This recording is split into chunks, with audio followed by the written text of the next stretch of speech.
Hello, everybody, and welcome back to another episode of the Breaking News Bears podcast on Dynasty Sports Network. My name is Mateo Ruiz. I'm joined by Mario Russo and Evan Davis, the usual crew.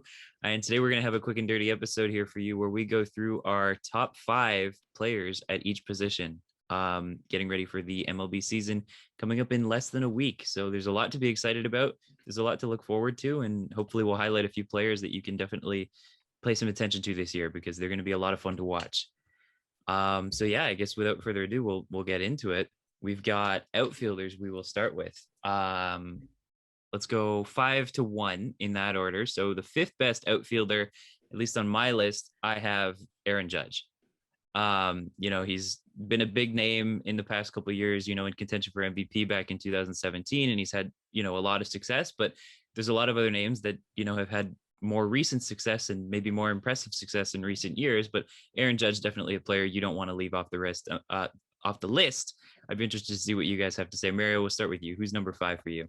Oh, you just said it. Aaron Judge. He is my number 5 as well. I'm sure he could maybe become a lot of people's number 5 just because there's so many, there's a pretty decent gap between the better outfielders and him. I think personally, he's just a power bat who really thrives in Yankee Stadium. And the K's is the thing that's really wearing him down from separating or reducing that gap. He strikes out at an alarming rate. I'm pretty sure he set a record at one point for most strikeouts through a certain time period. And if he tries to find a game and he shortens his swing a little bit more, then you're taking away from the power. So it's a double-edged sword. You're going to gain somewhere and then you're going to lose somewhere. So I got him at number 5. Evan, who do you got at number 5?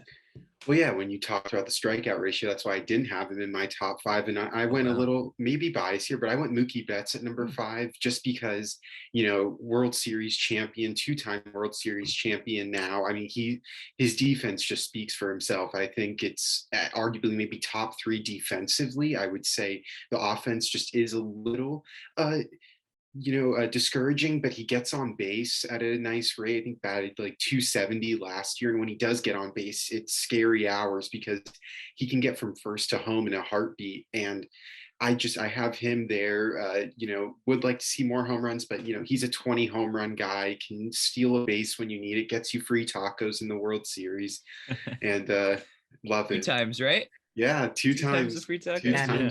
I'll segue this one pretty easy, but Mookie Betts is number 4 on the list. I got the same thing as you right there, Mario. Awesome. Yeah. We're pretty close. Oh, I shortchanged my guy. Shit. No, I got Mookie Betts at number 4. Evan, for all the reasons you said, is why he's number 4 and he's in that sort of range. It's just simply because he's very consistent on both ends. He could really whack the ball a mile. He can play the defense. He's very clutch in the postseason, which is one of the outliers that I have when I'm analyzing my top 5. But maybe when you look at my number 1, you might not say that. But postseason success does play a role in when you're going to put your guys. I got Betts there for a reason. He's clutch. He's offensive, defensive. He makes star-studded catches. He can get it all done. He's number 4 for me. I can't believe the Dodger fan had him at the low. It's a little. I was going to say it's a little low for Mookie Betts. Yeah, I also had him before. I was just I didn't know what to do. There's so many options.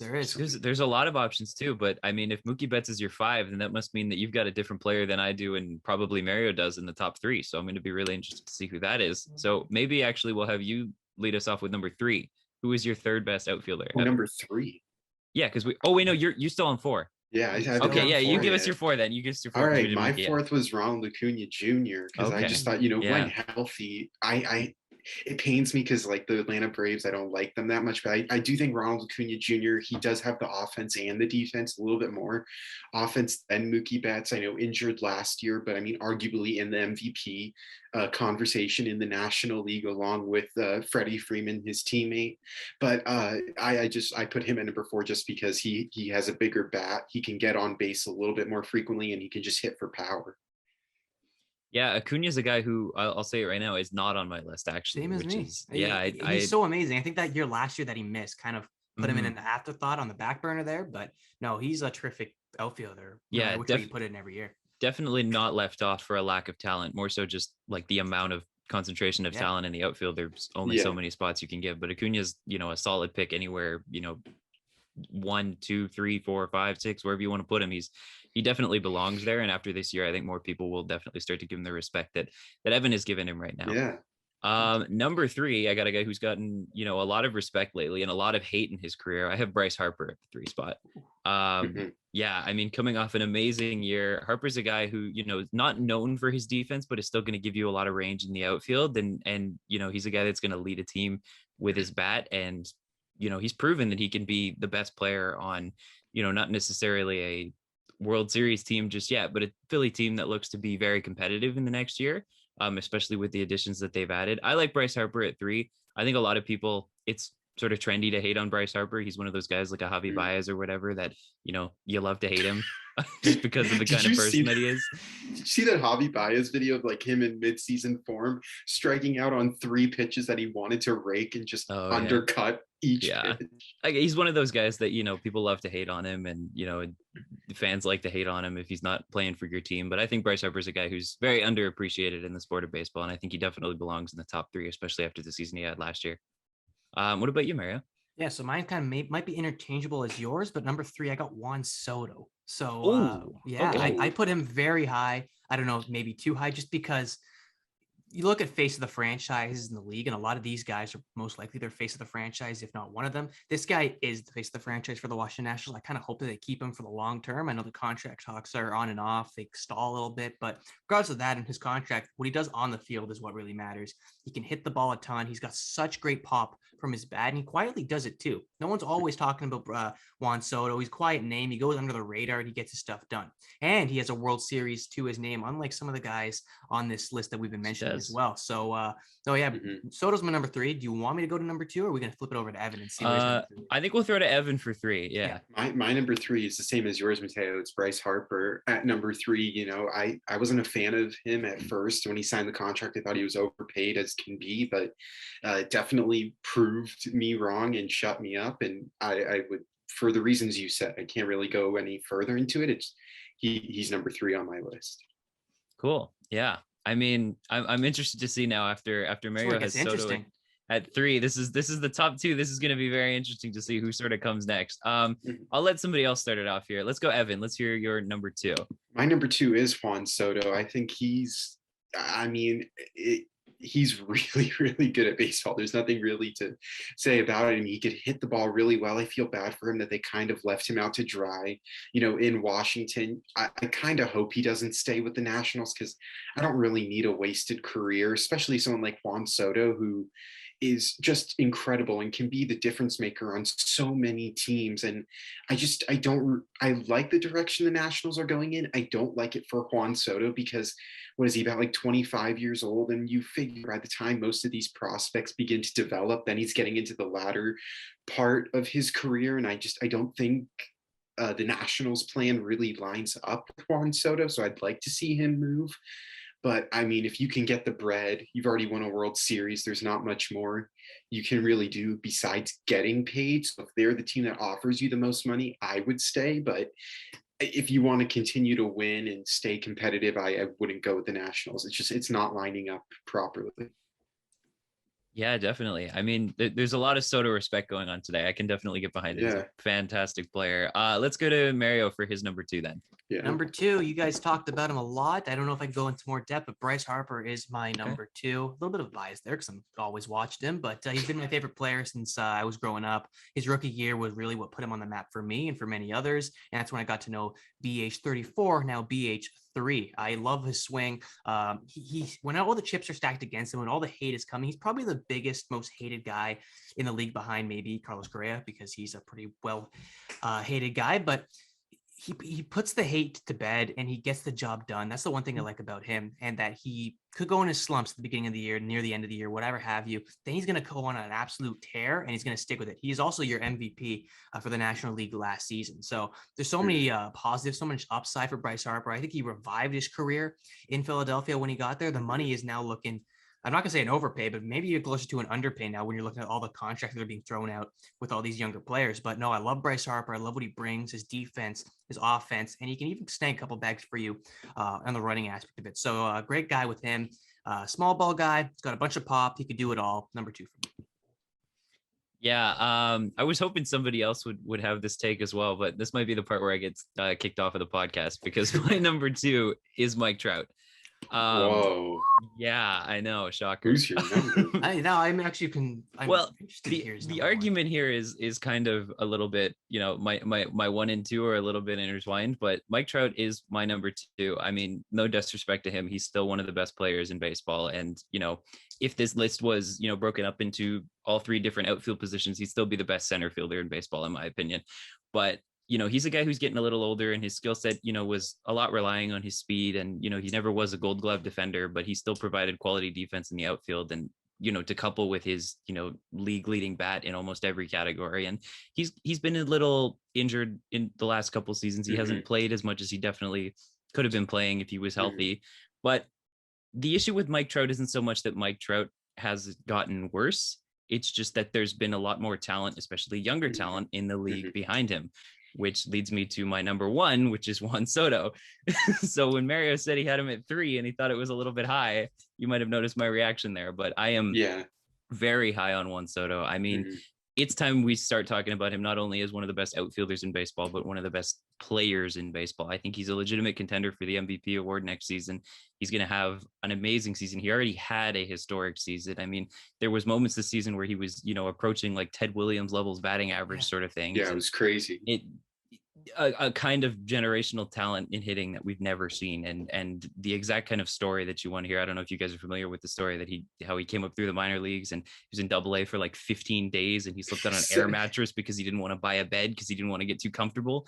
So this is a guy that's swagger. He's in 15 days, and his coach told him he should sleep in like a real bed, and he said, no, I'll sleep on an air mattress because I'm not going to be here for long. And he was there for 2 weeks. And this is a guy who knows he's destined for greatness. He's, in my opinion, this season is going to be the season where we see he passes Trout in terms of being the best outfielder. And I know it's tough to let go of that tie because Trout has been the best outfielder in baseball for the last 10 years running since he's been called up pretty much.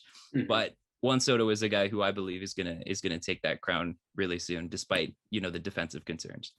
Yeah, I mean, I said Mike Trout for just all the reasons, like just being able to see. I've had like the privilege of seeing him play live, which I'll never take for granted. That was incredible, just the defense. But I will say, yeah, durability is always weighing into how people rank players because, as they always say, your best ability is availability. So if you're not available, you're not going to be in the top 5. But yeah, Mike Trout, number 1 for me still. And maybe it's just more like I've just grown up with him being that consensus, like unanimous best outfielder.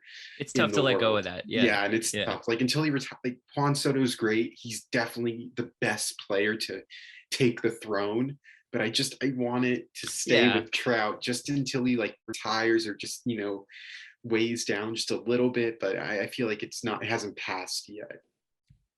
No, I mean, you guys mentioned Juan Soto being the one to steal the throne, and that probably is going to happen. But until that we're having this conversation right now, he doesn't have the throne. It's for Mike Trout for me. Like there's things that he does that I have never seen an outfielder, at least in my lifetime, do. He is extremely consistent, probably the most consistent player or one of them in the entire MLB right now. The only thing that he is consistent with regularly, and it's unfortunate, is that his injuries. And the reason why I have him at number 1 despite those injuries is just because the production that he brings to the Angels, an Angels team that has had no success really in the regular season, no postseason success, which is a shame on his part because he's done everything it takes to get them there when he's healthy, and they still couldn't find anything to build around him. So, but that's a full other discussion. But the reason why I have Mike Trout there just because of his injuries is because he's put together such consistency from the plate, from the defensive end, that makes up for all those kind of injuries, in my opinion. Like there's very few players that can hit for how much he does, hit for that much average, hit for that much power, steal bases, at least in his younger days, now starting to slow down. But I don't know, it's a new game. A lot of new players are looking to take that throne. Soto is mentioned as one of them is going to take the next step. Probably some other younger ball players that are coming up 5 to 10 years from now that could maybe take that next step because it's just always getting better. But for right now, Mike Trout still has a couple years left in him where he's going to hold that crown. And I think I got to give it to him. He's Mr. Consistency for me. Totally fair. I mean, I see a 23-year-old hit the way Soto does, and I might have gotten a little excited and jumped the gun, but I don't think it's going to be very long. I don't think it's going to be very long. No, yeah, I think it's fair. Yeah. Moving on to first base. Obviously, a lot of a lot of top heavy talent at this position. We've seen, especially in recent years, we've seen a lot more, concentration in the top with some emerging names here. I'm not going with an emerging name for my number 5. This is a guy who's been, steadily in the top first baseman rankings for a while. I've got Joey Votto as my number 5 of the Cincinnati Reds for now. Free Joey Votto. He's fresh on Instagram, actually. I don't know if you guys caught this, but he's trying out the social media. He's trying to run the social media, trying to get the hell out of there and stuff. Yeah, it's unfortunate that he's stuck in that situation, but you even look back to last year and his stats are comparable against like the best first baseman. And as much as people are trying to push the narrative of, Votto's getting older, he can't compete, and he's not, at the top level of first baseman anymore. He still is. He probably should have been the MVP in 2017, and he's still a very quality player that's worth every penny that you're paying him. And unfortunately, because he plays in Cincinnati, he tends to get overlooked a little. So Joey Votto, I see you. You're not watching this podcast, but I see you. So that's why I have you at number 5. Let's go to Evan for his 5th best first baseman. My number 5 is it's Pete Alonso of the New York Mets. And I know like the strikeout issues with him, but he's actually lowered that significantly between 2 seasons ago and last season. I think almost by 8%, I believe it was the stat that I checked. And he hits 30 home runs like it's nothing. I think he hit 40 last year. I mean, he's great with power. At first it was striking out, now it's not. I would like to see a little bit more contact off the bat, but I mean, if you're mashing home runs, then you could kind of what's the word? Like it just doesn't really matter. Like you're still finding ways to get run production. You're still finding ways to help your team. And I got the 2-time home run derby champ at number 5. Just want to throw in that Pete Alonso actually had a very good year in terms of strikeouts last year. He struck out about 10% less than league average. So he really got it under control last year. Yeah. Mm-hmm.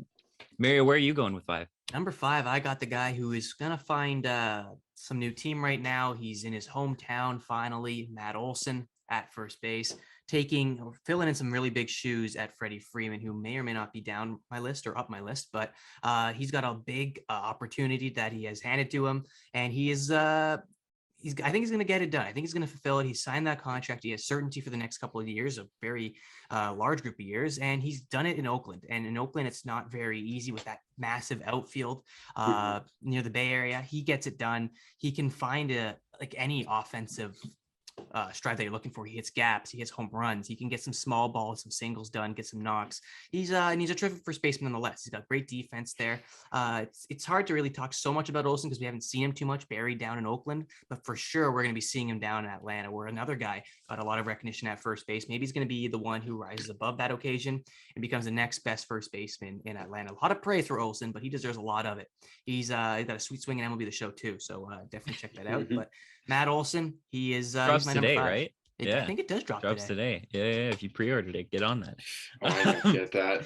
But Matt Olson actually is my number 4. I like the way we're segueing off each other here. And yeah, you touched a lot of the points that I was going to talk about. But yeah, Matt Olson is a guy who, has played in, not a very hitter friendly ballpark. And if you take a chance to look at the park adjusted stats, you'll see that he is well above league average, including in slugging percentage, which is we know he had a great power season last year, but to think of Matt Olson as a guy who's 30% better than the average league hitter at hitting for power is just and he doesn't hit a ridiculous amount of fly balls either.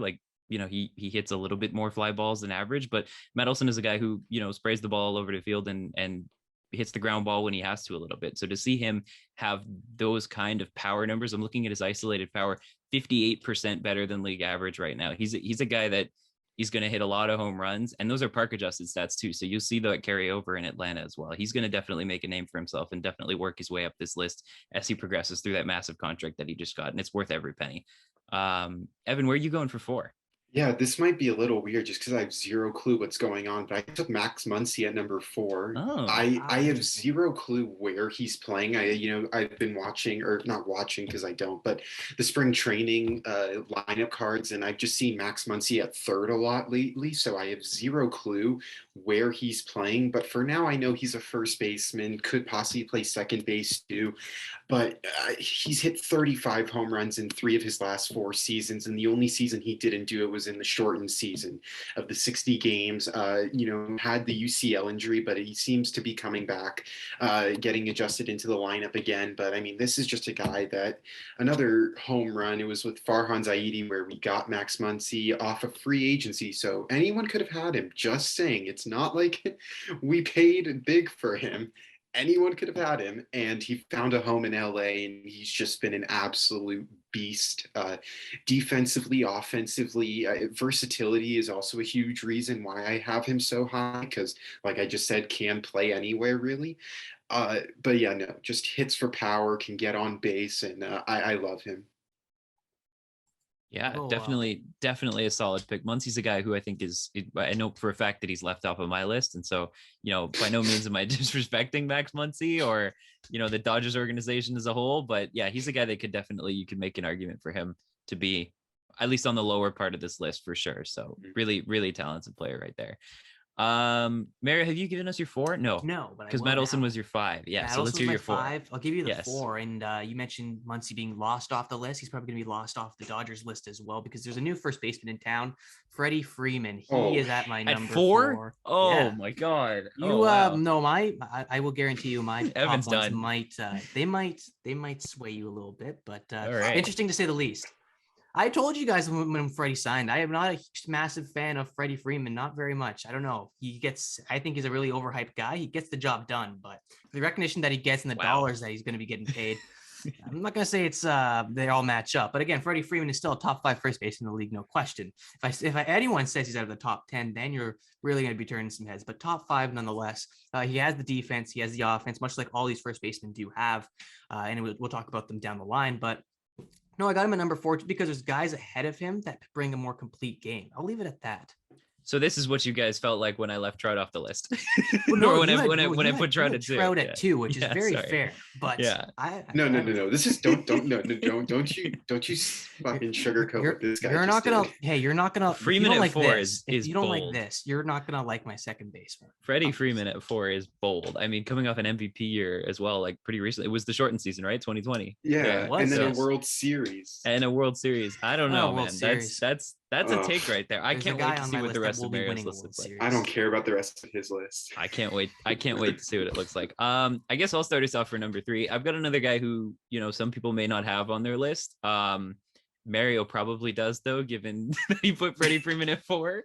But I thought this one might have been a bit of an interesting pick here. I have Paul Goldschmidt as my number 3 first baseman. He is a fantastic player. I love my park adjusted stats, especially when I'm comparing players at positions. At the risk of getting too statty here, I'll spare you guys, but weighted runs created plus is a stat that's sort of, I learned about that when I was doing my notes. You did. Weighted runs created plus is a stat that, sort of discusses run production in a park adjusted sort of manner. So it puts people at even playing fields, whether you're playing in Colorado or you're playing in Oakland. It normalizes that sort of thing for you. And Paul Goldschmidt finished 5th with a 138 WRC plus, meaning he was 38% better than league average. That puts him ahead of guys like Freddie Freeman. And so if you're, trying to make the argument that Mario, I think, is going to have to make in a little bit, then this is definitely one of those numbers you can use. But Paul Goldschmidt is a guy who is, one of the league's best hitting first basemen that is also probably the league's best defensive first baseman. And so he really brings you that complete package over at first base. And, a lot of people tend to undervalue defense at first base. That's just like a product of the position and the guys that, people tend to see it as a place where you just put somebody who can't field there. But, a good first baseman makes the rest of your infield so much better. I mean, picking balls in the dirt, stretching for balls, that makes those close plays. Like the impact of a good defensive first baseman has a serious impact on, the winning ability of a team. And Paul Goldschmidt is a guy who contributes on both sides of the ball and continues to be one of the league's best hitting first basemen for the last decade running, it feels like. So Mr. Consistency and Mr. Defense, it's Paul Goldschmidt. He's my number 3. Let's hear I guess we'll go with where Mario's going, because I feel like it's going to be similar. With number 3. Give me my chance at number 3. You want number 3? You want number 3? Mario hasn't done his 3rd yet either. Oh, okay. We're still on 3. You want to go, Evan? Let's go, Evan. We'll come back to Mario. I thought because he had already gone with because he went 4 ahead. I mean, mine is Mateo just said it. That's the thing. Paul Okay. All Goldschmidt. right. Yeah, All you got right. Goldie. You All right. gotta love Goldie. I took Matt Olson at number 3, just given the year that he had last year in Oakland, 39 home runs, 111 RBIs.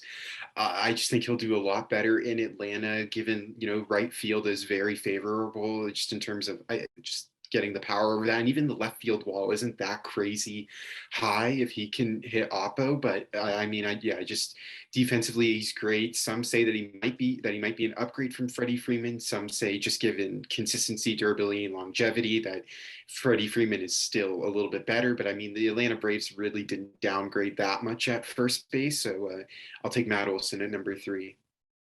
Very cool, very cool. And we did hear a little bit about Paul Goldschmidt there from you, Mario. I don't know if you wanted to add on to that. Well, you mentioned the stat side of things, the analytics, which I love because I didn't have that prepared whatsoever. But I have the eye test that goes a very long way in baseball. He plays such great defense, and he was so buried and somewhat irrelevant when he played for the Diamondbacks all the while ago. And now you finally see him on a good team with St. Louis, and he gets the job done. He's the big reason why this team always turns hot at a certain time and punches their ticket through to the postseason.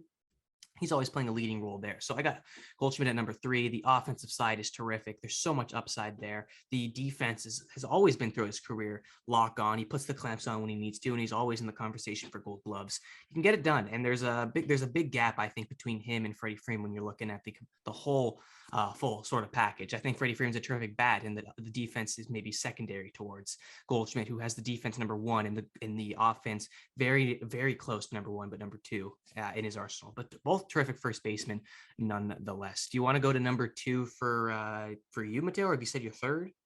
Yeah, I already did my third. I'm glad that Paul Goldschmidt is getting a little bit of respect here. My number 2, might get me canceled a little bit in, Blue Jays culture, but I got Vladdy at number 2. Yeah. I mean, fantastic season last year. The fact that he's even number 2, jumping up from basically unranked on people's lists of first basemen after his early struggles in his career is pretty impressive in and of itself. And the issue with Vladdy again isn't the type of season he had last year. I mean, he had one of the best offensive seasons we've seen in a little bit, and unfortunately wasn't awarded MVP because we saw one of the best overall seasons in Major League Baseball history. But Vladdy's a guy who, again, the question with him is just, can he repeat it? And in my mind, there's no doubt that he can, but, we need to actually see it on the field over the course of 162 games again. And, for now, I'm comfortable putting Vladdy at 2. I think that's a safe pick. But I do expect that by this time next year, he'll definitely rise to number 1. I mean, the biggest question with ranking him as a first baseman is how many games is he going to play at first base is the question. Yeah. Obviously, him fitting more of the DH archetype, which, might be something we have to look at ranking next year when we have a class of 30 of them to rank. Mm-hmm. But yeah, Vladdy's a guy who, again, it's not a question of his skill. It's just a question of, can he do it again? And in my mind, he definitely can. So I'm comfortable putting him at number 2. I can see you smiling there, Evan. So you stole my number 2. I put Vladdy at 2 as well. And for the reasons that you did as well, like obviously like 45 home runs last year. I mean, just an absolute tank. And even just seeing spring training games, this dude just launches balls into the orbit. But no, the whole reasoning is just like, we haven't seen this consistently. He had one season like this, not saying that he will regress, but I think the whole thing when it comes to rankings is how consistent you are. So, I mean, we can definitely be talking about Vladdy as number 1 at the end of the regular season, but it's just a matter of, consistency. And that's how you're measured when you go into the Hall of Fame, when when you're considered for MVP, it's how consistent you can be. And let's see if Vladdy can be consistent. I'm not saying it's going to be a 1 season wonder type thing, but if he does dip a little, then it's going to raise some eyebrows. Definitely, yeah. I mean, again, no disrespect to Vladdy at all. He's a fantastic player, and there's no doubt in my mind that he will be number 1 by the end of the year. But again, it's just one of those things that you can't really say it until it happens. Mario, I get the feeling you may want to say it until it happens. I do want to say my number 2 here, and I'm really hoping he didn't fall off your list, because if he did, then I shouldn't really be ridiculed for my Freddie Freeman comment. Number 2, I got Jose Abreu. Is he not on your lists? No, he's not on my list, but I have reasons. Okay, I'd love to hear the reasons, but I'll give you my reason why he's at number 2 old for and me. stinky. He's old and stinky, but he's almost won the Triple Crown 2 years ago. You tell me how old and stinky you can be, and if that's still old and stinky, I would like to be old and stinky. But no, you look at this guy and what he does, man. I'm looking at I don't bring up analytics, and these are very basic ones at that, but you're looking at the batting averages over the last 3 years. 261, 317, 285, a career 290 batting average. And he's not even there for batting average. He's there for the power. And he gets it done there as well. 123 RBIs in 2019. 60 RBIs leads the lead in the shortened season, over 60 games played. He's an RBI a game, which, I mean, I don't know how that works, but this guy can get it done in the batter's box. And I know defense isn't really his big motif. He's not the Gold Glove guy you're going to be looking for. I know how much I talked about defense and my other guys, especially Paul Goldschmidt, who had both the defense and the offense. This guy has not the mediocre, I think that's the wrong word, but the defense to get by for his team. But the offense, Chicago White Sox run through Jose Abreu. They built the team around Jose Abreu. This guy is the full package on the offensive side. He's my definite number 1. And you guys said, my number 2. My number 1 is, I guess we'll find out in a little bit, but I want to hear your number 1, Mateo, because I'm really interested to see who this mystery player is.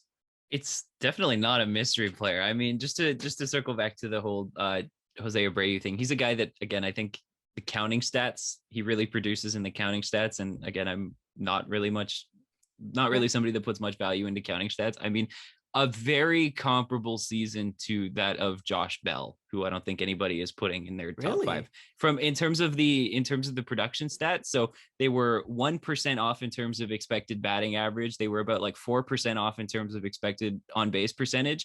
And in terms of their like run contribution, they were within like 8 runs. So it just shows how crazy the thing is, I guess. Yeah, Jose Abreu definitely gets the results. And if that's the kind of player that you're looking for, if that's the kind of, person you are when you analyze the game of baseball, if you're completely and entirely results oriented, then I think it's perfectly fine to have Abreu in your top 5. And it's just a question of, are you more of the results oriented stats kind of person, or are you more of the predictive sort of stats person? Absolutely. And, I tend to lean a little more to the predictive side. But for my first ranked first baseman, I went with, probably a popular choice here. I went with Freddie Freeman. Just not a popular choice in Mario's world, apparently. No.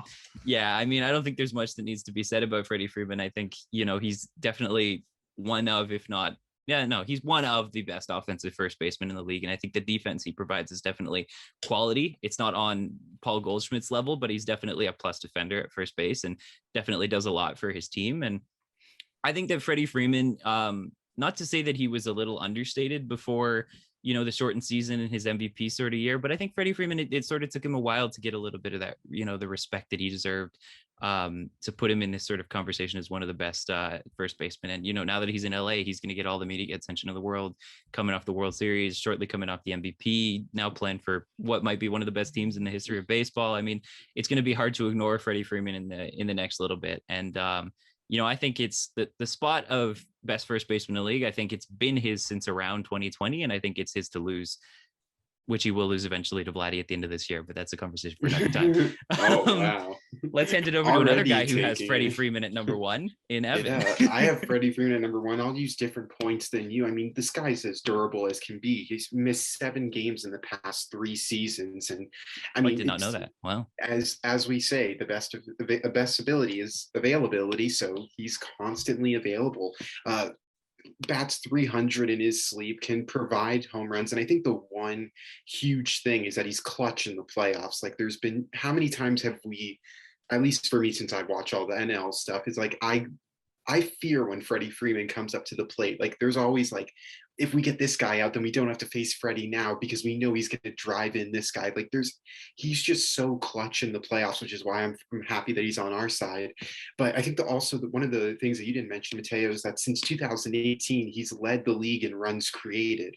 And that's a huge So this stat. Is why you know about the stat. Yeah, this is why, because this is a huge, and number 2 is my boy Mookie Betts. But that's the whole thing, is that he creates offense and how you said like being in that type of lineup is just huge again, because I mean he's hitting with all stars, but regardless, is the defense is, I'd say, average, maybe at times could definitely be above average, but the offense is there. The clutchness in the playoffs is there, like that home run against Milwaukee to get them off Josh Hader, home runs against Houston in the World Series. I mean, this guy has just been doing it consistently, and he's been able to stay healthy, which I think is a huge upgrade. Definitely, yeah. Freddie Freeman, a guy who gets a lot of respect outside of Mario's world, but we won't chastise for this any longer. Yeah, no, because I like including Abreu in there too. I think that was a really good pick that I think went under the radar of Evan and I maybe a little bit. But in terms of second baseman, I'll get it started. I've got a second baseman here that may or may not be on your list. I know there's a lot of talent in the middle infield, but I got Jake Cronenworth.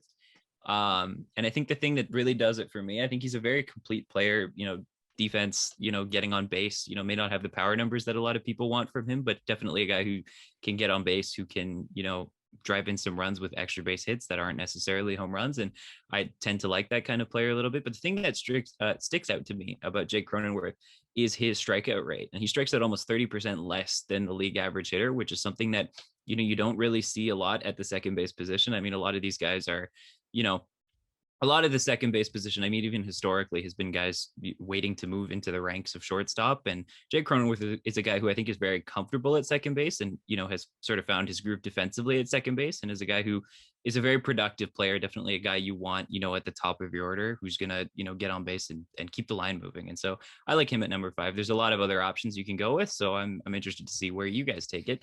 Let's start with Mario. I love the acknowledgement of the Chrome Dome there. Probably the best nickname in all of baseball. But number 5, I don't want to ask you guys this before we kickstart the entire rankings. What do you guys look in the second baseman? Like maybe not just stat wise, but production wise. What are you trying to look? It's usually a top of the order guy. Very rarely you have a power second baseman. There are some anomalies, but like what are the stats that you're sort of looking for? Defense is one for me.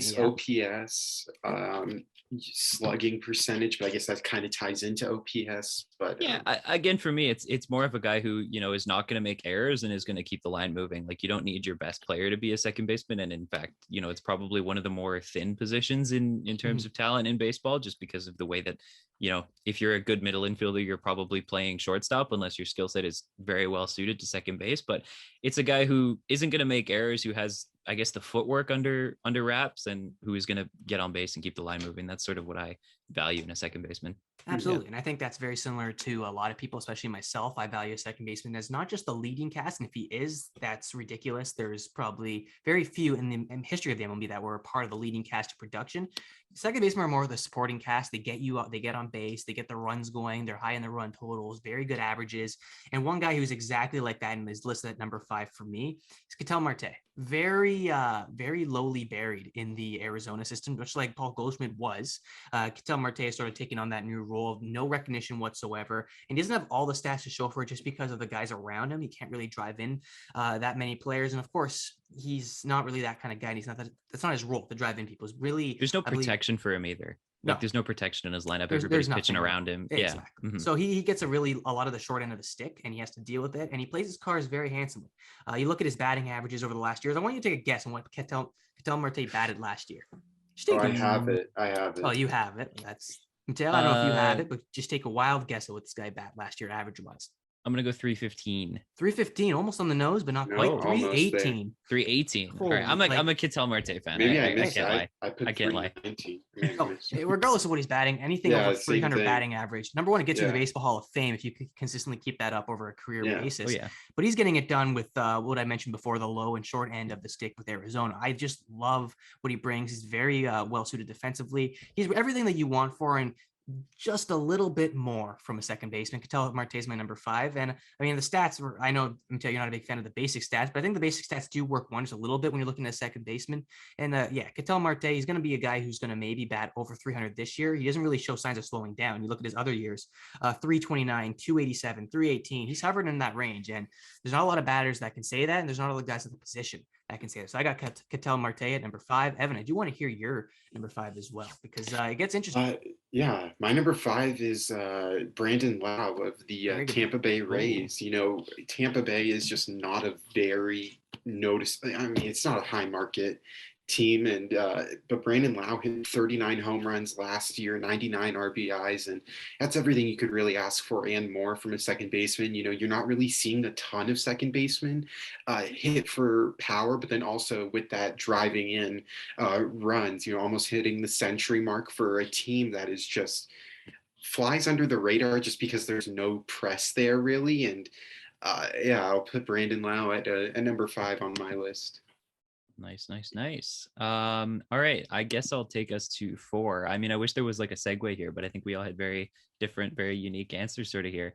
I'm gonna go for a newcomer to the position, a guy who, isn't known for a second baseman, but is probably gonna end up playing second base this year, just given the situation, and that is Trevor Story of the Boston Red Sox, newly added to the Boston Red Sox, actually, and had a little bit of a down year last year at shortstop, but I don't think I would put him in my shortstop rankings had he still been a shortstop just because of the talent at the position.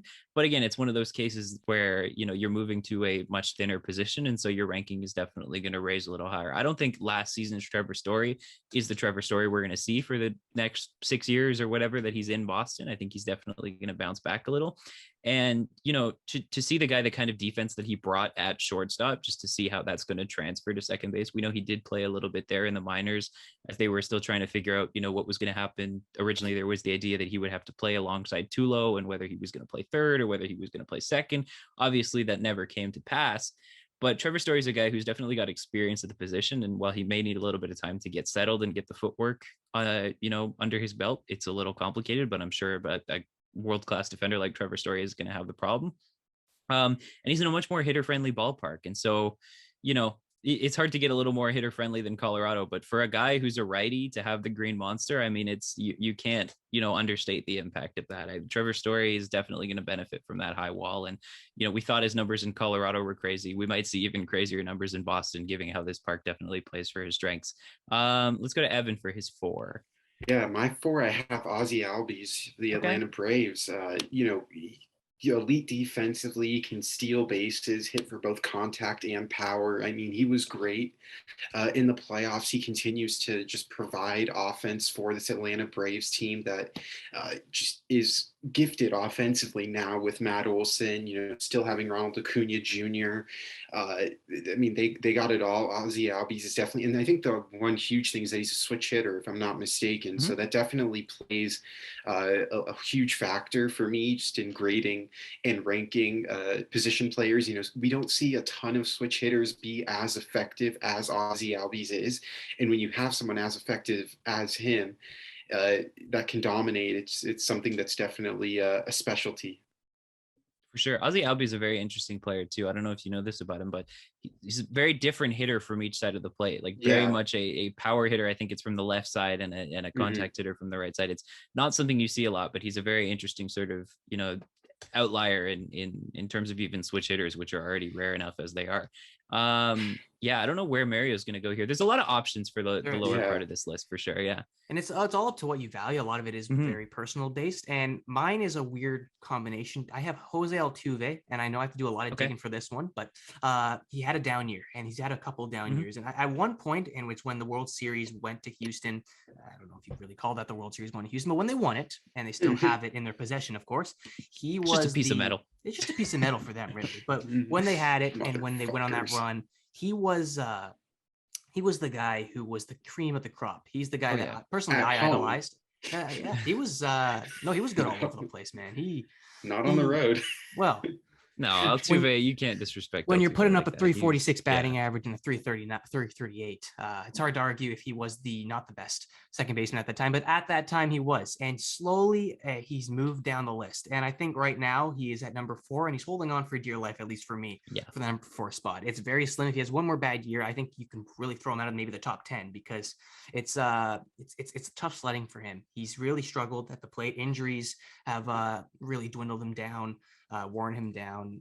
There's a whole combination of things, but he's still a guy who I think has the capabilities, and he's shown it before. He's a consecutive 300 hitter. He's hit it in, I think, he went on like a 4 or 5 year span where he was hitting above 300. He can definitely get it done. He could turn on a switch, which not many second basemen can do. I do have a number 4 just because heading into the season right now, he still has that status, at least in my eyes, as an elite second baseman in this league. And if he turns on that switch and Houston's doing well, and I know it's going to be a harder American League West, but if Houston still finds their stride and he's the front runner of that, he's very capable of moving his position. The fate lies in his hands. And right now, for me, it lies at number 4 on this list. Yeah, I mean, this is a segue that kind of works nicely as well, because Altuve is my number 3. Similar kind of to what you were saying, Mario, how he's, definitely got the potential to drop if he has another bad season. But, I figured I'd give him a little more, a little bit, more of a higher seed, given the production that he's had in the last couple of years, as I've been kind of, basing my picks over, not just last year, but over the last couple seasons. And Altuve is a guy who, again, it's been a very rough couple years in terms of just results for him. I mean, defensive struggles that seem to come out of nowhere, especially in the playoffs. And it's just, he's a very different player than he was back in that 2017 run. And whether you want to chalk that up to the whole cheating thing, or you want to chalk that up to the fact that, he's getting a little bit older and, maybe the wear and tear on his body is starting to get to him a little bit more, we'll never really know. But Altuve is a guy who, you look at the advanced stats, there's an argument to be made that he's still in that, top caliber of second baseman. He's just not necessarily seeing the results. But the big thing with Altuve is, he's hitting the ball well, but it's not coming off his bat anymore. And for a guy of small size, that exit velocity is so key. And if he doesn't have that, he's just not going to have the production that he's had, in the past. He's a guy already for somebody who's, of his stature, smaller like that, played a little bit more to the speed in his prime. As he ages, he's definitely lost a little bit of that. And as a result, he hits less ground balls than the average hitter in Major League Baseball, which is just not what you think of when you think of Jose Altuve's game. And so he's become this weird archetype of, a small power hitting second baseman, which isn't really a recipe that works in terms of, baseball history. And so I have Altuve at 3, but definitely, yeah, he's on thin ice with my list as well. Definitely got the potential to drop a little bit. I don't know if Altuve is even on Evan's list given his given their history, but let's see who you have at number 3. Actually, he is on my list. Oh, okay. I went one up anyway. I have Ketel Marte at number 3 on my list. Just, I mean, look, playing in Arizona is just, it's a shit show. Like, let's be honest. It's Ketel Marte and the rest are nobodies. It's the fact that he just even hit 319 or 318, just the will to even go at the plate and give it your all, even though the organization just doesn't have a plan. And I think the huge thing is that he had a 909 OPS, so he's getting on base, and the production isn't there, but that's also just because there's nobody on base for him to drive in. I think if he got traded to a team that, is in dire need of a second baseman, his RBI total would definitely go up. I mean, the home runs will probably stay the same. Chase Field isn't the most hitter-friendly ballpark, just given how far out. I think it's like 435 to right field, if I'm not mistaken. So it's not the best hitter-friendly ballpark, but in terms of getting doubles, I think we talked about Progressive Field was a similarity to it, if I'm not mistaken. But yeah, no, I think just the fact that he can at least hit for contact, get on base, and I think the fact that he signed a contract extension with the Diamondbacks is not really with the Diamondbacks, just to make sure that if a team does trade for him, they know that they're going to have him for the next 5 to 6 years. So I definitely think that was just to at least make a trade seem even that more like prominent. The fact that he's now under contract at a great value. Yeah, Marte was a guy that I had a little bit of difficulty ranking. He's sort of like a Whit Merrifield, where he does play a lot of second base, but he plays a little bit of center field. And so I wasn't necessarily where to put him, but I did end up putting him at center field. But yeah, had I put him as a second baseman, he'd definitely be on my list as well, although he's not in my top 2. But Mario, I guess, where are you going with your number 3? My number 3 is DJ LeMahieu. Very silently. Yeah. And I know second base is a very thin position, but he's been at the forefront of dominion within the second base position for majority of his career. Even when he was in Colorado, he was a really highly touted second baseman in his time there. And I mean, he gets it done for the Yankees. The biggest memorable spot that I mentioned, I think of, is when I think he was facing Houston in the playoffs, and he hit that home run that just sneaked over the wall, opposite field, huge home run. But alas, it went to nothing. The Yankees lost, of course, because it is, of course, the New York Yankees, and playoff success is not theirs. But he's one that can really give you playoff success and get you there. He's an above 300 batting average guy. He has great defense. He has a great arm, even though he plays the second base position, which is usually for a guy who has no range. But he has shown off range at many times. I really like him there. Leadoff guy for the Yankees, if I didn't mention that. And he gets the offense humming for that team. Not many guys do that as a consistent of a basis as DJ LeMahieu. I got him as number 3. And no, he's just always in the mix, man. He has the defense there, the offense. He's just the complete package as a second baseman. So I have him at number 3. And number 2 and number 1 for me are very interesting to say the least, especially at number 1. But I'll leave that when we get there.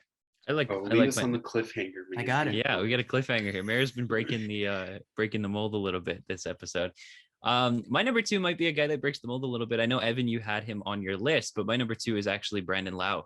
I have him a little bit higher on the list than I think a lot of people would, but he is, in my opinion, the best power hitting second baseman in all of baseball. And while have said that that's not really something you value at second base, when somebody does it at this level of production, I think it's definitely something to consider. I mean, Brandon Lau is a guy who, his isolated power is 63% above league average, which is a ridiculous number that basically puts him on par with the kind of power season that Marcus Semien had last year. And, as a Jays fan who watched him play every day, it felt like Semien was hitting home runs every game.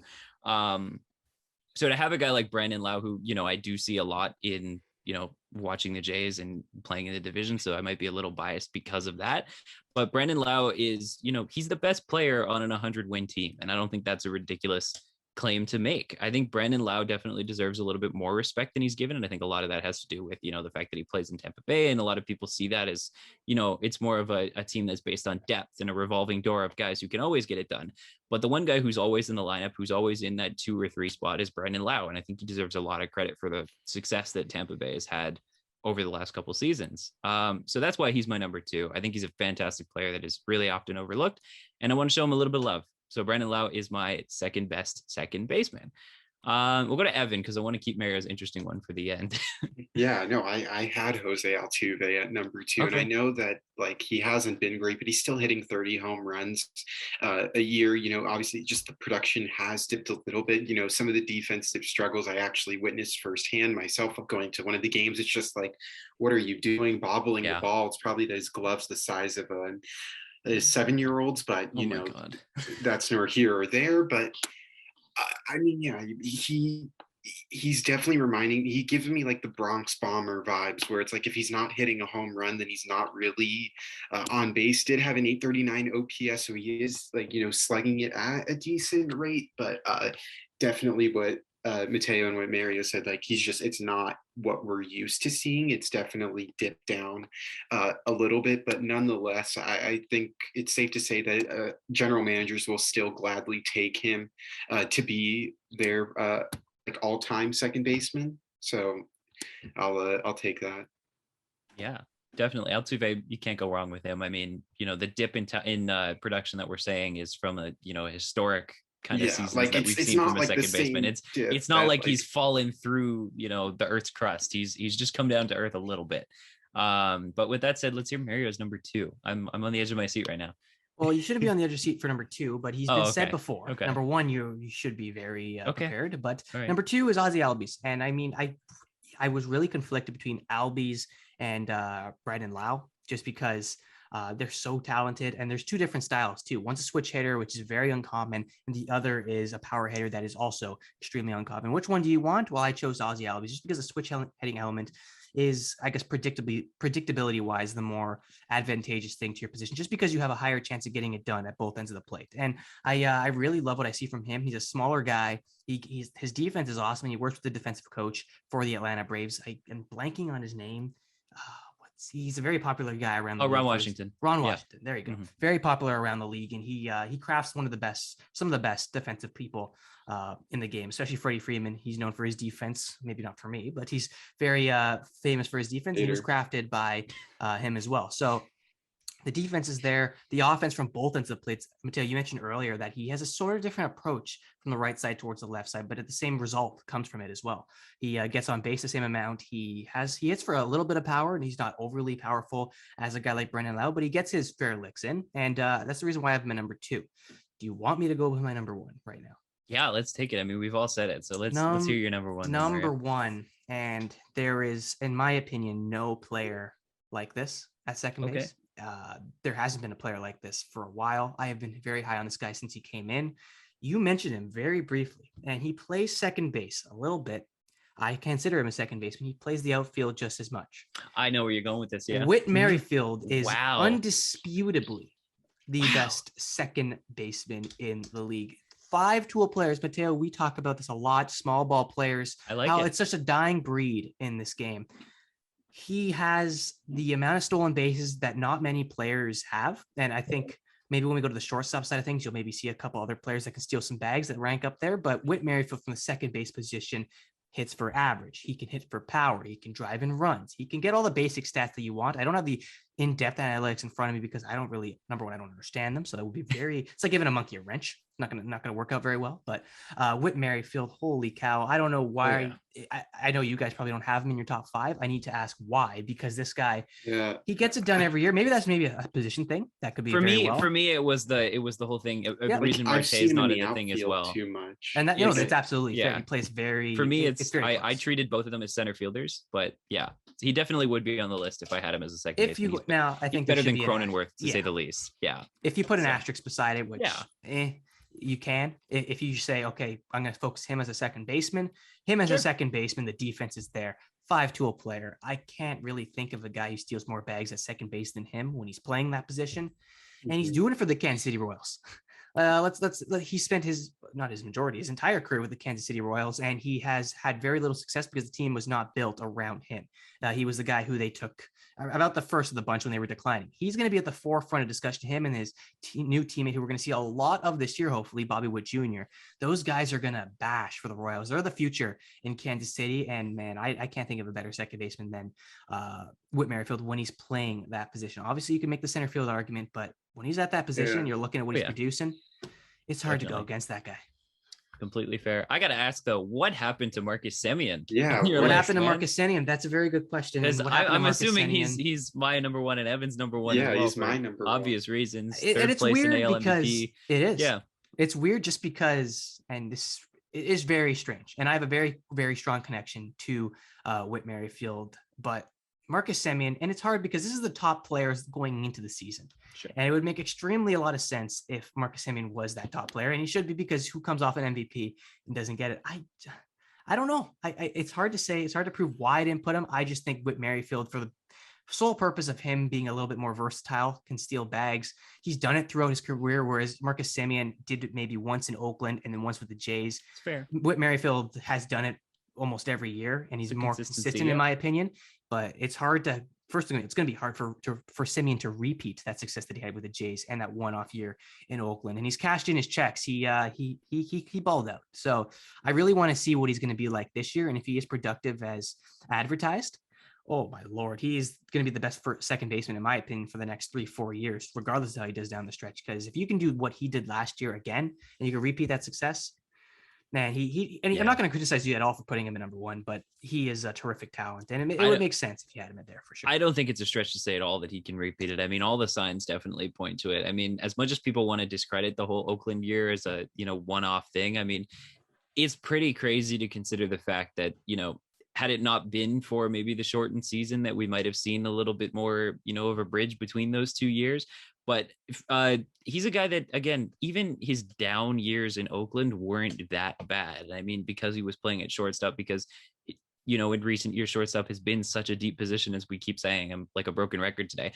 But he was constantly overshadowed, not only by the fact that he was in Oakland, but also by the fact that he was, at the bottom of a class of, really talented shortstops. And, he's a guy who finally got his chance in the spotlight last year, and is definitely, in Texas, there's not going to be a lot of attention on the team in terms of winning, but definitely that contract comes with a spotlight of itself. And he's definitely going to have to prove that he's earned it. But in my mind, until somebody dethrones him, he's the best second baseman in the league. I mean, I think he's definitely earned the crown over the last couple of years. And Marcus Semien is a guy who I'm definitely comfortable saying is the best second baseman in baseball, at least after last year going into next season.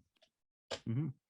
I don't know if you want to add anything to that, Evan. I'm assuming you have Semien as your guy as well. Yeah. So let's move over to the other side of second base and talk a little bit about shortstop, where for number 5, I have a guy who had a down year last year, who in any other year definitely would be top 3 on my list, but I'm putting him on the list because I believe that he can definitely come back from it. And definitely last year wasn't the player he was. I've got Francisco Lindor. I mean, his defense didn't take a hit last year. He didn't miss a beat on defense. He's still the same consistent, the same, reliable defender at shortstop, even despite, a revolving cast of infielders surrounding him and, Javi Baez's defensive struggles and, who's playing third base. And so his range might have been impacted a little bit. Nope. He handled it like a champ. Francisco Lindor is a pro's pro at shortstop. He was a fantastic defender. It's just unfortunate that the bat didn't really come along, and you hope to see it turn it around because Francisco Lindor is a guy that you love to see him winning. He's I miss when he was the face of baseball or one of the faces of baseball in Cleveland. He's just such a charismatic player, such a passionate player, and he does everything.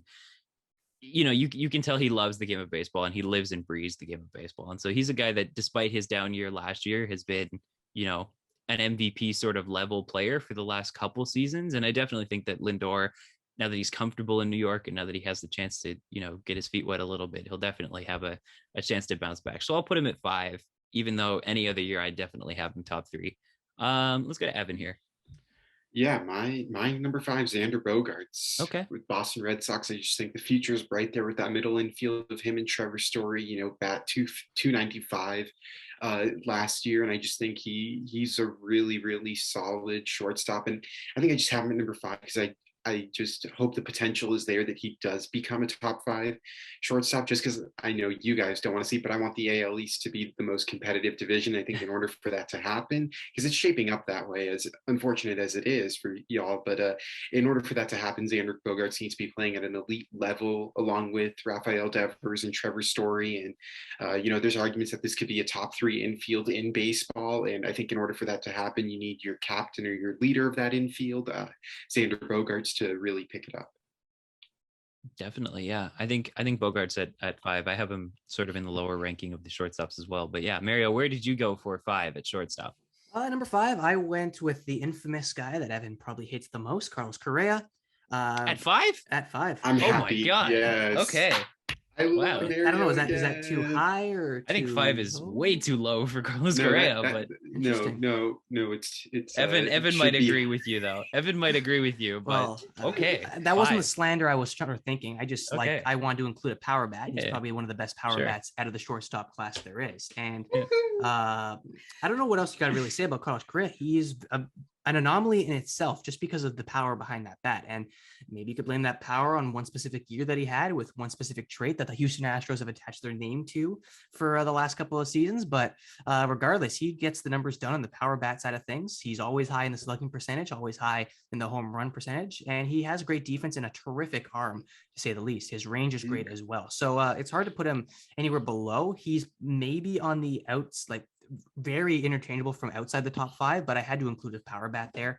He's one of the league's best in that sort of realm. So I got Carlos Correa at number 5. And I mean, he could very well be a number 3, number 2 guy up there. It's not a slight on him. It's just, it's a really interesting class of shortstops in this day and age. It is. And you can make a case for a lot of other guys to go above him, but no, definitely, he's definitely a top 5. It's a much closer group than we've seen in a lot of the other positions. Mm-hmm. I mean, 1 through 5, you could make the argument that they're all the best, number 1, right? Yeah, they're all number 1. Exactly, right? So, I mean, I'll spare you guys the lecture again. I have Bogaerts at 4 for very similar reasons to Evan. I mean, he's going to have a great season. He's been one of the more consistent shortstops, and the big question mark has been defense, even though, I think that narrative is a little overplayed. I think he's a very capable defender at shortstop, despite what the numbers and the eye test may say. I think Xander Bogaerts definitely holds his own there. So I won't talk about him for any longer than I have to, but let's hear where Mario's going for 4. Number 4, I got Tim Henderson, number 4. And if you want to talk about a guy who brings swagger to a team and an identity to a team and grows the game as much as him, there's not many stack up against that. Tim Anderson, terrific guy at the shortstop position, gets it done on the offensive side of the ball. And I know I'm going to be saying this a lot, and it sounds like a broken record when I'm saying gets it done on this side of the ball on defense. He gets it all done. And I'm really a fan of Tim Anderson, the way he's changing this team around. He's at the forefront of when Chicago started to change the tide in their identity. So, and he's at the front of the way. So Tim Anderson for me, number 4, terrific shortstop in his own right. And he knows how to play the game the right way. Huge fan of him. Very entertaining player, Tim Anderson. Yes. He's off my list, but it was definitely a hard leap off my list. I love to see him play. Evan, who do you have at 4? Yeah, number 4, I have Corey Seager. My top 3 was definitely, it was hard to make this list just because like any one of these guys can be number 1, any one of these guys can be in the top 3. But Corey Seager, just it's no hate towards him. I'm happy that he got his money. He most certainly wasn't going to get that large of a deal in LA, just given the tax implications in California and the fact that there's no state tax in Texas. But I mean, he can do it all. Offensive, defense, he can show up in the playoffs. I mean, he makes the web gem plays, and him paired up with Simeon is just like when you're in Diamond Dynasty thinking of what 2 middle infielders do I want that can hit 35 home runs, drive in a bunch of guys and get on base and show up when it matters most. So nothing more to say there. Definitely. Correa. Seager's definitely a great guy at short, and definitely one of the best at his position. I mean, obviously the question is keeping him on the field, but he's proven that that's not really been an issue in the last couple of years, at least enough for Texas to give him a huge contract. My number 3, I think we're ready to move on to that, is a guy who I'm glad is being graded on his ability as a shortstop and not as a motorcyclist, because I have Fernando Tatis Jr. at number 3. Maybe a little high considering the fact that he hasn't played as many games as some of the other guys on this list, but Tatis is a guy who, when he was on the field, when he was healthy, the defensive questions were there, but it's hard to ignore that he was one of the best offensive players in baseball. I mean, what he contributes to, his offensive stats, and also just his ability to run the bases and to free that sort of thing up and give you that offensive flexibility with him swiping a base here and, scoring on a single from, first base, or maybe stretching a double in a hit that's usually a single. I mean, Tatis is a guy that's definitely one of the more entertaining players to watch in baseball, as we talked about with Tim Anderson, but he's got the talent to back it up. And that's why I have Tatis at number 3. As we get into the top 3, it's a very, the talent sort of starts to condense a little bit. And so it gets a little tougher to separate here, but I think I'm comfortable with him at 3 here. I don't know. It's a close class, but let's see where Evan has his number 3 going. Yeah, my number 3 is, and I don't know, maybe I ranked him a little too low, but it's my boy, Trey Turner, who's now our shortstop. Right. I don't know, like he could be number 1, he could be number 2, but like I put him at number 3 just because, I mean, that dude wins the batting title every year. I think he won it last year, batted .327, and just to be in that lineup to bat .327, to have the speed that he has. I mean, you talk about Tatis stretching a single into a double. I saw Trey Turner score from first to home on a play that made it to the outfield by 4 feet and shocked the shit out of the entire Angels outfield, because nobody expected him to run from first to home and on a ball that was barely hit past the infield. But I mean, just great defensively. He wasn't great defensively last year, but that was also just because second base is a lot different than shortstop, as crazy as it sounds, or as it may seem, but it's just a lot different. And now that he's finally in his preferred position, he's prominent shortstop. I definitely think he's top 3. Just it's incredible what he can do. Yeah, definitely Trey Turner, one of the more exciting players. He's a little bit higher on my list than 3, which is kind of interesting considering you're the Dodgers fan here. I know it's I also was just afraid of like biasy or whatever, but like it's hard. Like it's so loaded. Like I'm just a little surprised is all. That's all I'm saying. In my opinion, look, fine. I'll say in my opinion, I think he's the best short. I think he is. Oh, you can't go back on it now. Boo. On to Mario. All right. Maybe I'll give a little bit of a better one, but I got number 3, Xander Bogaerts. You guys mentioned him a little bit. Could be a little bit too high on him, but again, the talent within the top 3 is very close. Not much separates the best from the rest. So number 3, I got him. And if you look at that left side, even the infield of the Boston Red Sox, especially that left side, it is stacked. You got Rafael Devers right beside him. He's always a shoe in for the All-Star game. His swing on the left side is terrific, and Bogaerts is no different. He gets the offensive side of the game up and dandy. He has the defense to back it up.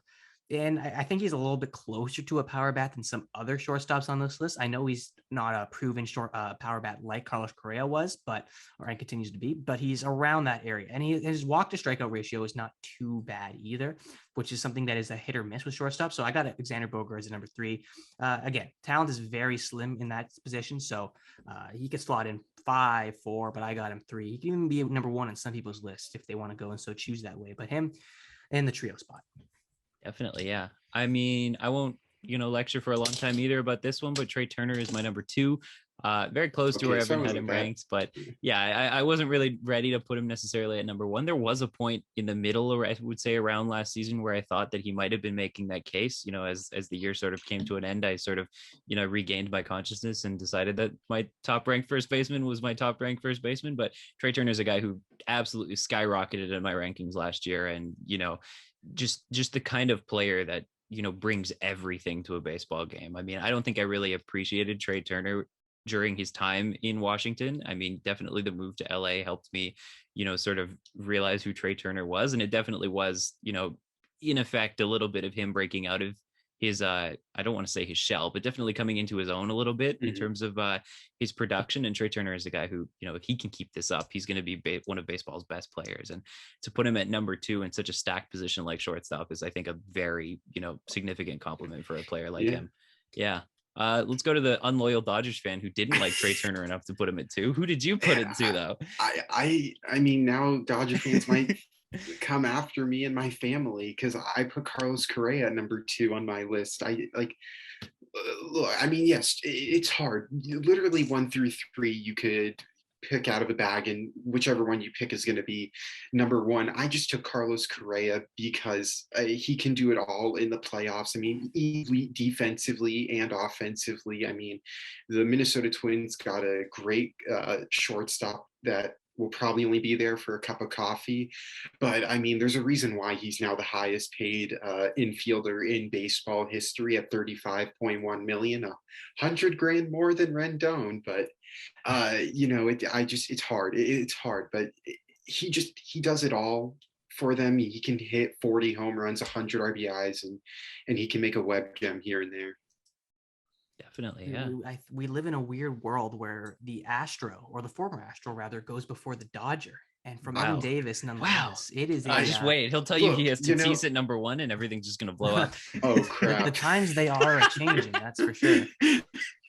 We are at which one? Number 3? I think we're at 2. I think we're at 2, but I may have just spoiled Evan's number 1 anyway. So. I kind of still want to find out, but yeah. Let's go to your number 2 first. My number 2, you mentioned him, Mateo Tatis Jr.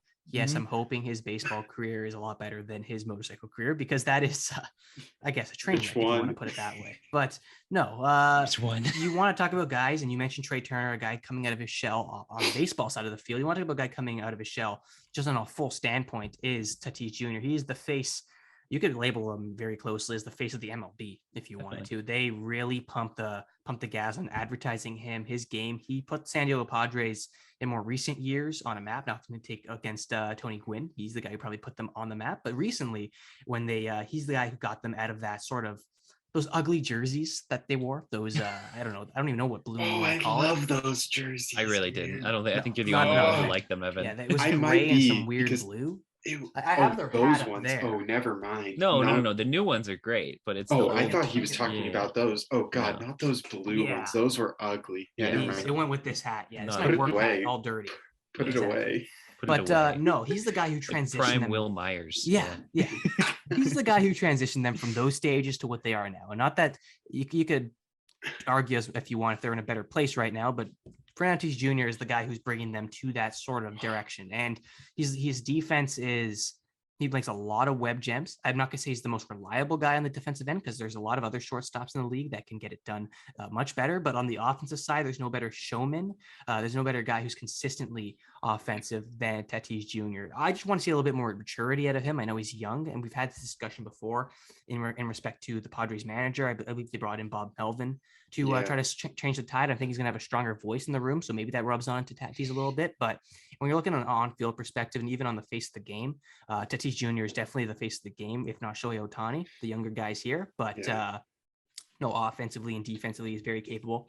And my number one, you guys said a little bit. I don't know if you want me to segue into that one, but number one, I got Trey Turner. Okay. It's I can't believe that. No, I'm really strange. No, you slept on him, man. You slept on him. You slept on him a little bit. And I mean, I got Trey Turner just because I mentioned 5 tool players with Whit Merrifield, how he's very uncomparable. And I mentioned there's a little bit of a crossover with some shortstop positions. This is the guy I was talking about. Speed is what runs this guy, literally and figuratively. He has so much speed. He has so much range. The arm is very satisfactory. I don't know what I'm trying to say there, but it's satisfactory, something like that. Yeah. But no, he has a good arm for his figure. And I mean, the bat is a little bit powerful. He can hit for average. He can hit in the gaps. And when he's hitting the gaps, you best be concerned because very well could be an inside the park home run. This guy has it all. 5-tool player, gets it done at his position very well. I have him at number one, and I want to hear Evan. You're number one as well. This is the mystery player. Here's like I'm always so concerned with like the bias, just like picking like me having all of my position players on my team at number one. But I guess that's the way Andrew Friedman lives life. But yeah, I mean, like I wanted Trey Turner at number one. I just didn't know what backlash I was getting, so I put Tatis Jr. at number one on my list. Wow. And it's flip-flop from Evan. I know. But look, at the same time, it's like, I'm a fan of a team, but I got to respect the guys around me. And I know Trey Turner's been doing it for a lot longer, obviously, than Tatis Jr. But when Tatis Jr. steps up to the plate and there's a runner on, I'm afraid that runner's coming back to the dugout with Tatis Jr. just because this guy can hammer the ball off anybody. And I mean, maybe it's just I've seen him absolutely destroy Trevor Bauer and Clayton Kershaw and Julio Urias, and those are pitchers that you consider to be elite at however you want to place them. But it's just there's like the same thing with me with Freddie Freeman. There's a sense of fear when Tatis Jr. is up because he can launch the ball into the orbit, like I said, with Vladimir Guerrero Jr. And, the defense I did say isn't as great, but I mean, the offense just absolutely overkills the defensive abilities of him. And yeah, now I look like a dummy with... Well, I mean, I not a dummy, just a traitor. It would be fair to say you look like a dummy when you walked in. So now I look like a traitor because I took the two rival. I took a dummy. All right, took the two rivals of my own team. I'll be quick about this one. I got Correa at short as my number one shortstop. I mean, for me, it's as simple as in my opinion, he's one of the best defensive shortstops, and he's the best offensive shortstops, and so. Shortstops. What did I say that plural? It's a long week, guys. The best defensive shortstop, best defensive shortstop, best offensive shortstop. So you put the two of them together, it's a recipe for the best shortstop in baseball. And I think that title belongs to Carlos Correa. And while he did get paid a massive contract, I think he's worth every penny. Because it's a long week, because we've got papers to write and sleep to catch up on and all that stuff. I say we limit it to top 3 for the rest of this show. For sure. Let's do it. Third base pitchers and catchers, bang through it. Okay. My third best third baseman in Major League Baseball is Nolan Arenado. A guy who, I don't really need to introduce Nolan Arenado. Everybody's familiar with him at this point, whether you've been living under a rock for the last 3 years. If you've turned on Sportsnet, you've seen Nolan Arenado making a diving play in the hole. But his game is so much more than his defense. I mean, a lot of it is, the contribution he gives offensively to that Cardinals team, who was at times it seemed like just desperate for somebody else to find a bat to put in that lineup to carry them. And we've seen that it's worked out to an extent for that Cardinals team. I mean, I think a lot of people are having a little bit higher expectations for them as the years sort of progress, but as far as the organization has gone, I think they're satisfied with what they've gotten out of Arenado thus far. I mean, especially for the price they paid for him, but he's a guy that is a very quality third baseman, definitely a top 2 defensive third baseman if you want to compare him with Chapman or whatever you want to do, but definitely a premier third baseman. We know how many Gold Gloves he's won. We know he's like a Platinum Glove Award winner. We don't need to speak about his defense, but definitely the bat is up there with some of the best in the league. And so Nolan Arenado is no doubt my third best third baseman. Yeah, that's a tongue twist. It is. It's got me twice. Let's go to you, Evan. Yeah, my top 3, my number 3 is the guy that pairs with Xander Bogaerts. I got Rafael Devers at number 3 on my list. I mean, the guy just hits dingers. You know, my name's Devers and I hit dingers, and like he's great defensively. I mean, like he really steps up when the lights are the brightest. Obviously, the Red Sox went on that run last year in the playoffs that we didn't really expect. You know, beating the Tampa Bay Rays. I believe it was in 5 games or even 4 games. Maybe it was 4 games. I'm trying to remember. And the DS beat them in 4 games. And Rafael Devers played a huge role in that success, and also just their success in order to get into the wild card, which, as you guys know, being Blue Jays fans, was very competitive down the stretch. And Rafael Devers definitely changed Blue Jay fans' hearts for the he's worse. the reason they won that last game. He's that the home reason run they was won heartbreaking.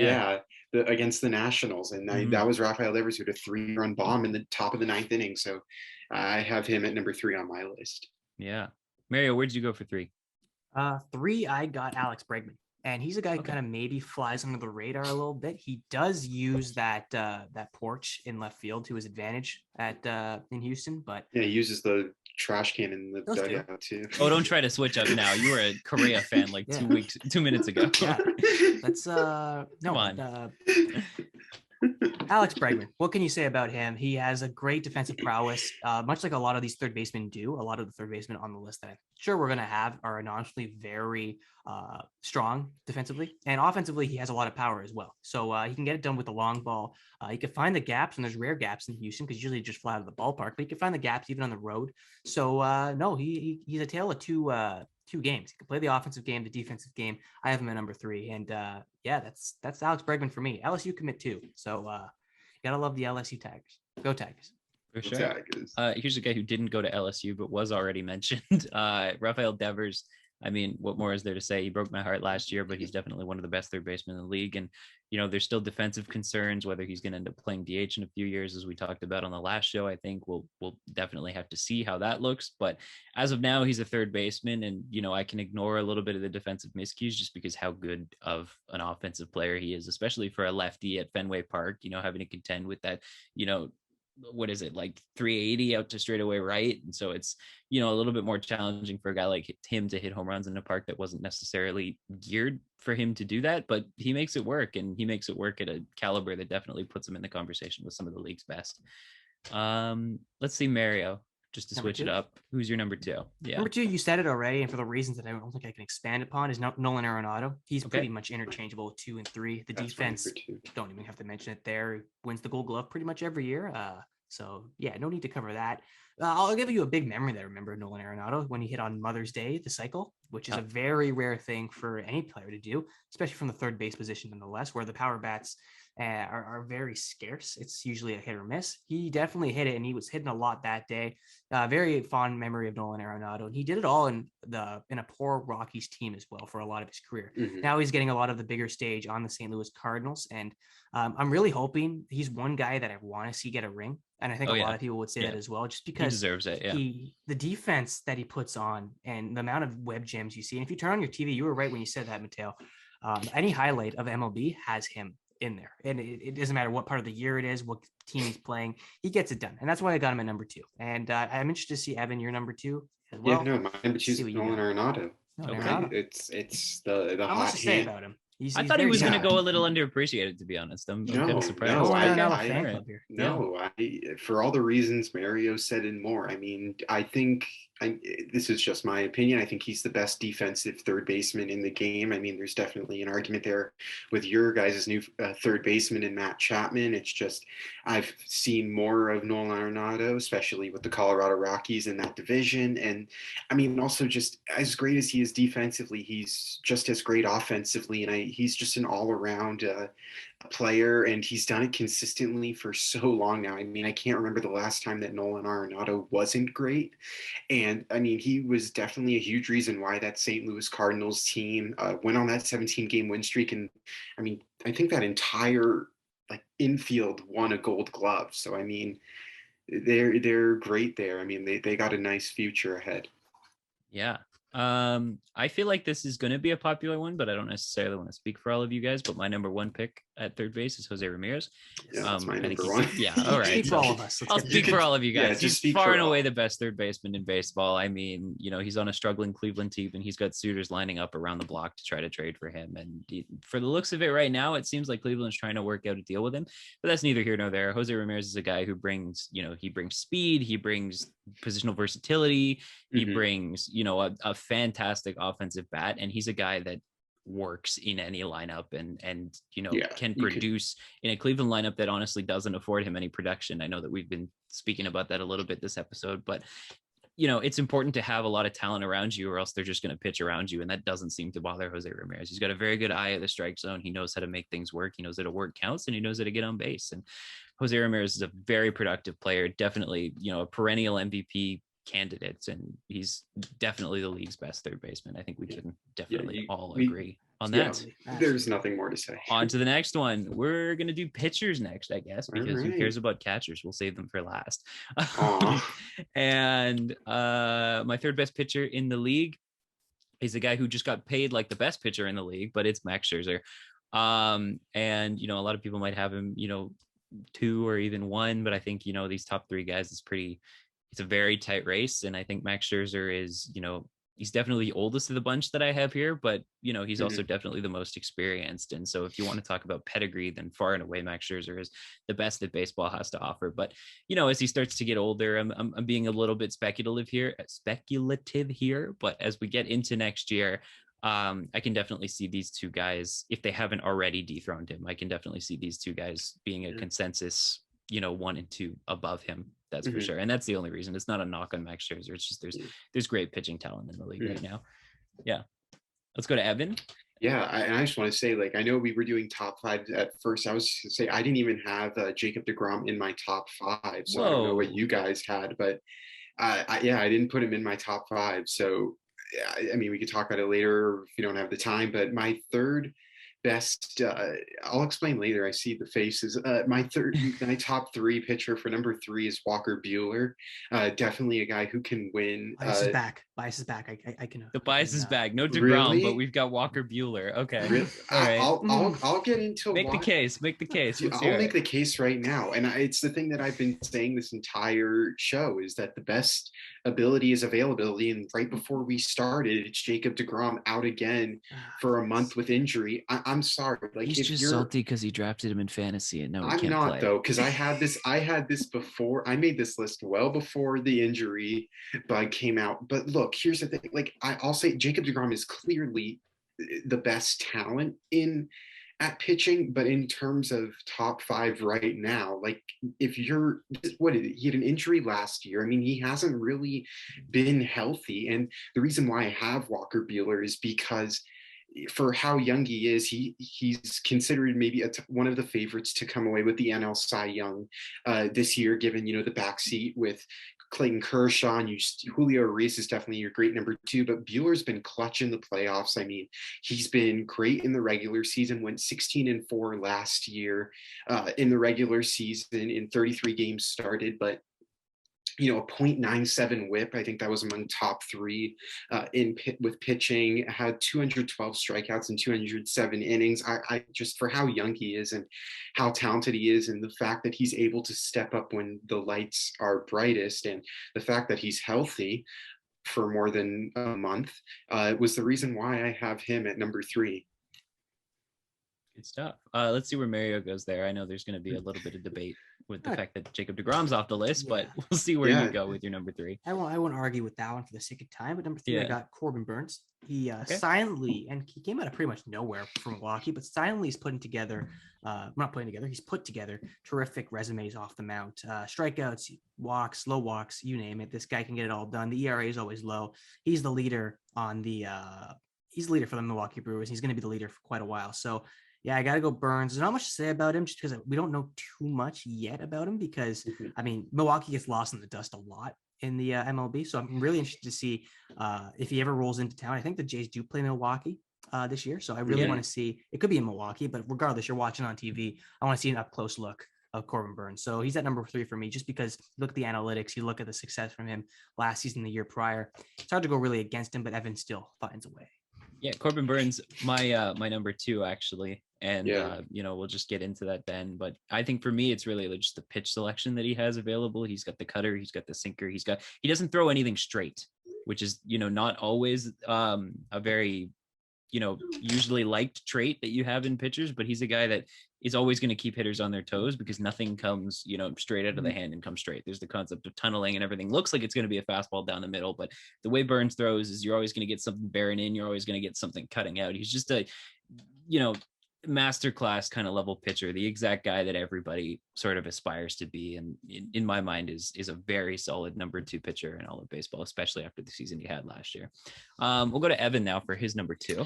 Yeah, my number 2 was your number 3, Mateo, and that's Max Scherzer. And yeah, but I mean, he's just great. 11.8 strikeouts per 9 last year.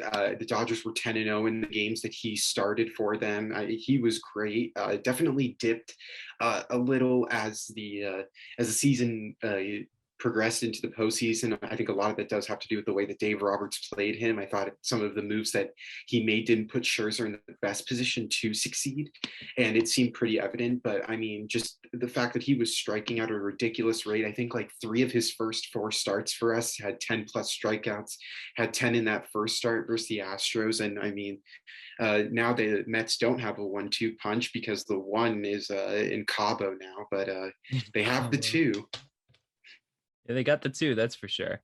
Have we gotten your number 2 yet, Mario? Or no, but I can give you my number 2 didn't. and my number 1 and 1. You're your 2. Sure, number 2 and 1, they play for the same team. Number 2, Max Scherzer. Number 1, Jacob deGrom. I made this list before the dude went down with injury, but still, if he does go down with injury, he's always going to come back better than ever. So I think injury is better for him, if I'm not mistaken, just because he always comes back from them, reinventing himself and then gets injured again, then becomes even better. So I mean, if you're DeGrom, this could be a blessing in disguise if you want to look at it that way. Maybe a glass half full. And it's definitely not. No, but not at all. It's really ridiculous how bad this guy gets injured. But I mean, some players are like that, but he continues to keep consistency when he comes back. I think that's all that matters. You obviously, if you're the Mets, want him there for the long haul and there for playing games in the opening months of the season, having to wait till he comes back. But you have to play the cards that you're dealt. And when he's on the mount, he's most definitely dealing. So I got DeGrom number 1, Scherzer number 2. Scherzer just has the resume. You saw it in LA, you saw it in Washington, wherever he goes, success comes along with him. And I think he's the reason why it comes along with him. He's the guy putting in the work. He's the guy getting it all done in there. So those 2 guys, I think the Mets have a top 3 rotation. And we've done this before. We've done this debate in baseball. And DeGrom and Scherzer leading the way. That is a scary 1-2 punch. Yeah, I got to give it to you. I got DeGrom at 1 as well. When he's on the mound, he's just the best pitcher in baseball. And I'd be interested to see who Evan thinks he's better than that to put at his number 1. Yeah, I mean, it's look, maybe it was also just wanting to do like a hot take, but it's also like it's also like we hear this in the NBA all the time. Like even with guys that are constantly injured, like one of my players, Anthony Davis, where they say he's a top 5 talent, but he's not a top 5 player, given that when he's healthy, he's top 5. And I think the same of Jacob deGrom. But the issue is that the Mets can't use him when he's injured. And now that he's starting off the season again, yet with an injury, I can't use him. So he can't be in my list. My number 1 was Corbin Burns. Just given the elite season that he had last year, I mean, the guy gave up 7 home runs all last year, had 12.6 strikeouts per 9, a 2.43 ERA, which led baseball. And I mean, like the guy just strikes out guys for days. I mean, he is elite and under the radar. I never heard of him, honestly, until his historic season this year. That's also just given, the media attention surrounding a small market like Milwaukee, but just given the fact what he's been able to do, Milwaukee has a scary rotation. I mean, I'd say that they have the best rotation in the National League and maybe arguably in baseball. I know the Blue Jays are definitely up there and the Mets, when healthy, are up there. But I think the fact that Corbin Burns is leading the way, Cy Young Award winner last year, definitely, in my opinion, the best pitcher. No doubt, no doubt. I mean, you can't go wrong with any of those top three, whether it's Scherzer, Burns, or DeGrom. I mean, far and away, some of the best pitchers that baseball has ever seen. On to catchers, we'll wrap it up. We've got number 3 coming up. I'll give you mine. It's a player that I know Evan has strong feelings towards, but is definitely in my top 3 catchers. It's Yasmani Grandal.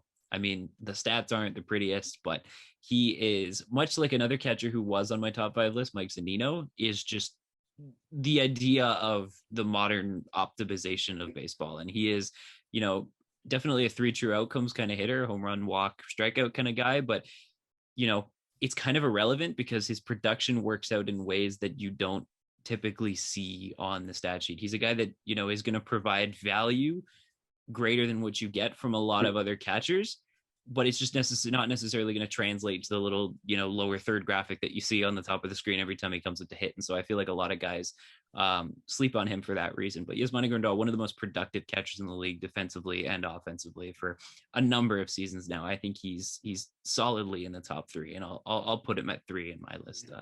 We'll go to Mario. I can see you nodding your head there for your third. I'll get it's different, but I'll give you my 3, and maybe for the sake of time, I'm gonna give you my 3, 2, 1, and maybe Evan, you might want to do the same just to wrap it up a little bit. We're running pretty extreme, but 3, 2, 1. Wilson Contreras number 3. Number 2, I got JT Realmuto. I mean, he has become one of the best catchers in the league, and ever since getting saved from, I believe he was in Miami, if I'm not mistaken, at the beginning of his career, gets saved, and you see his potential now in Philly. So he's at number 2. Number 1, it's hard to go against this guy just because he's always been there. He's always in the conversation. And last year he made a headline, Salvador Perez. He's just like he's the godfather of catchers. He's always consistent. I remember when they went on the World Series run, he was also on the front page of that. But no, those guys are always there. Wilson Contreras may not be on the Cubs by the end of the season, but darn tootin', he is a good back catcher, to say the least. I said darn tootin'. You just said darn tootin'. Darn tootin' is said. I mean, my number 3 was the same as Mateo. I had, I had Yasmani Grandal at number 3 as well. I mean, he didn't start off the season great, to say the least, a 188 batting average, but second half of the season, post All-Star game break. Granted, he only played 60 games, but batted 337, so I can't really go against that. Number 2, I have JT Realmuto. I think he's the best defender at that position, at catcher. And then at number 1, here's the bullshit bias coming out, but I have Will Smith at number 1. I don't think that's ridiculous. I really don't think that's ridiculous. I had your 1 and 2. I had them flipped. So I had JT at first, and then I had Will Smith. Well, I mean, like, it's easy to say that, but I actually, this is where I came up with the weighted runs created plus. Will Smith is 11th in baseball since 2019 in that stat.